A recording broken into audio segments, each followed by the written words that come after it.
Honey నేను బయటకెళ్ళి వస్తాం. ఈలోగా నీకు ఒక పని చెప్తాను, అది చెయ్యు. చెప్పండి అమ్మగారు. మన ఇల్లంతా జిడ్డు జిడ్డుగా ఉంది. నేను వచ్చేటప్పటికల్లా నువ్వు నీట్గా తడుగుట పెట్టేసి మన ఇల్లు మిలా మిలా మెరిసిపోయేలా చేయాలి. జిడ్డు మొత్తం పోవాలి. నాకు వదిలేండి అమ్మగారు, నేను చూసుకుంటాను. మీరు వెళ్ళండి. Bye bye.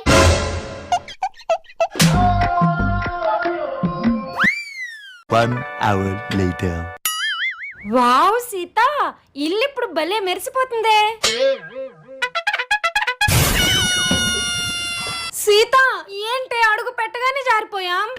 అంటే అమ్మగారు మీరు ఎప్పుడు అంటుంటారు కదా ముళ్ళుని ముళ్ళుతోనే తీయాలని, అలాగే జిడ్డుని జిడ్డుతోనే తీయాలేమో అని ఇల్లంతా ఆయిల్ వేసి తడిగుడ్డెట్టాను.